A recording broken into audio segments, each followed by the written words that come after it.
नमस्ते, हमेशा खुश रहो बेटिया। I am JV Dr. Minakshi, Assistant Professor in Department of Shalakya Tantra, Faculty of Ayurvedic Science, Jyoti Vidyapeeth, Women's University. In today's session, we will discuss the marginal lateral ulcer. These are the superficial ulcers situated near the limbus, are frequently seen, especially in the old age. Then we discuss about the etiology of the marginal lateral ulcer.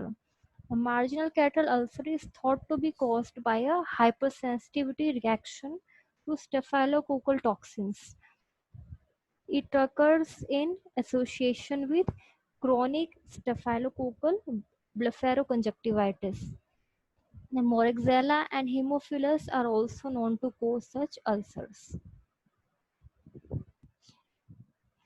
Then we come to the clinical features of the marginal lateral ulcer. What are the clinical features? The patient usually presents with mild ocular irritation, pain, photophobia, and watering. So there will be not so much severe symptoms. The symptoms will be very mild. The ulcer is shallow, slightly infiltrated, and often multiple, usually associated with staphylococcal conjunctivitis. The patient will be having the staphylococcal conjunctivitis and will have the multiple ulcer. Then soon vascularization occurs followed by resolution, and recurrences are very common. Then comes to the treatment part. The treatment of the marginal lateral ulcer, a short course of topical corticosteroid drops along with the adequate antibiotic therapy often heals the condition. Then the adequate treatment of associated blepharitis and chronic conjunctivitis is important to prevent the recurrences.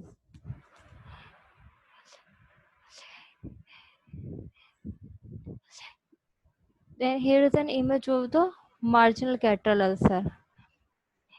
Marginal lateral ulcer in a patient with the acute conjunctivitis.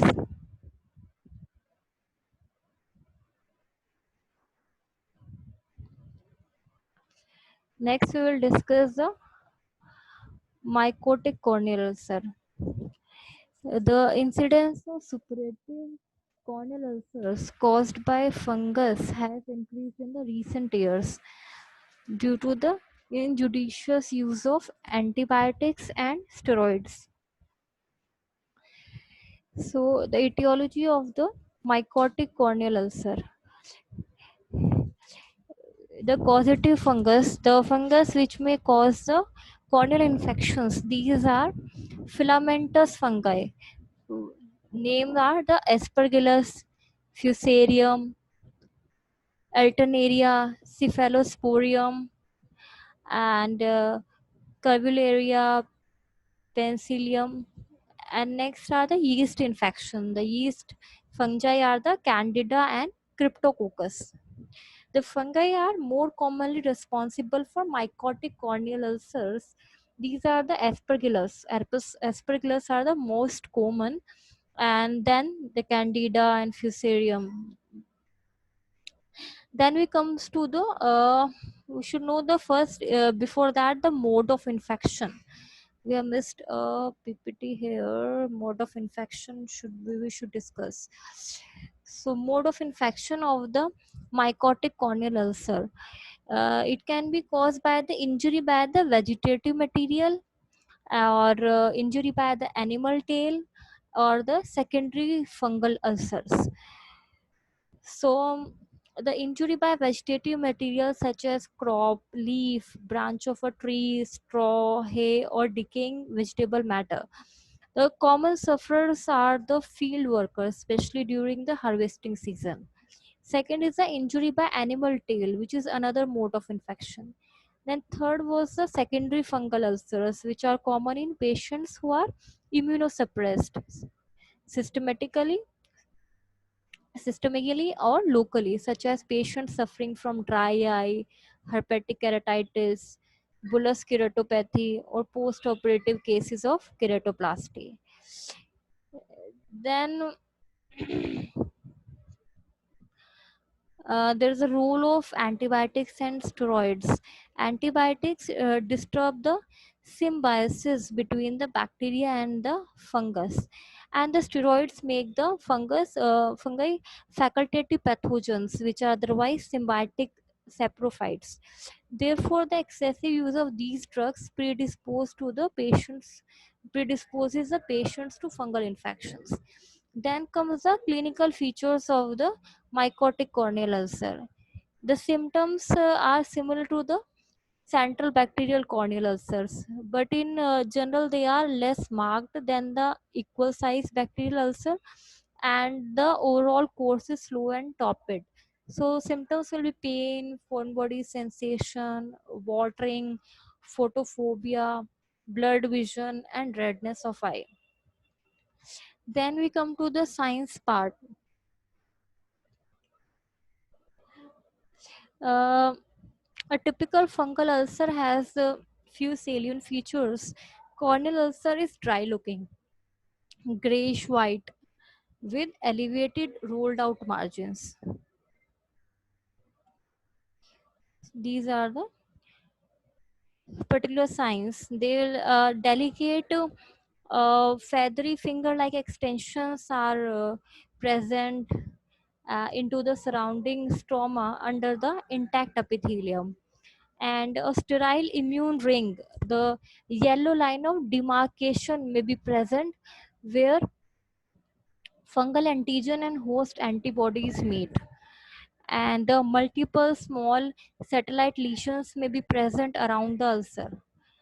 And using usually a big hypopyon is present even if the ulcer is very small. Unlike bacterial ulcer, the hypopyon may not be sterile as the fungus can penetrate into the anterior chamber without perforation. And perforation in mycotic ulcer is rare but can occur. Corneal vascularization is conspicuously absent. um, then comes the diagnosis part. The topical clinical manifestations associated with the history of injury by vegetative material are diagnostic of a mycotic corneal ulcer. Chronic ulcer worsening in spite of most effective treatment should arouse the suspicion of mycotic involvement. And third, the laboratory investigations required for the confirmation include the examination of wet potassium hydroxide, chalcofluoride, and grams and gizma stain films for fungal hyphae, and culture on Seborrhoeids agar medium.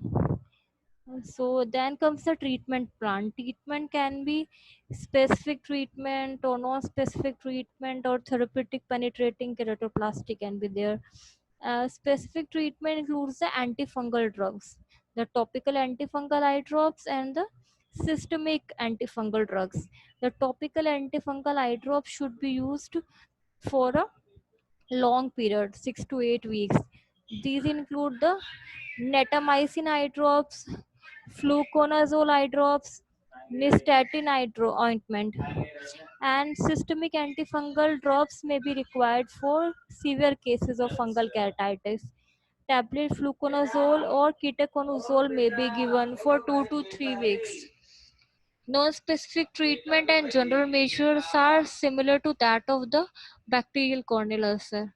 And last is the therapeutic penetrating kerastoplasty, which may be required for the unresponsive cases of the mycotic corneal ulcer. So, our session completes here. Thank you so much. This session is powered by Digital Version 2.0, Jyoti Vidyapeeth Women's University. I hope you are satisfied with my digital session. If you have any query, please mention in the comment box. I will resolve it. Thank you so much.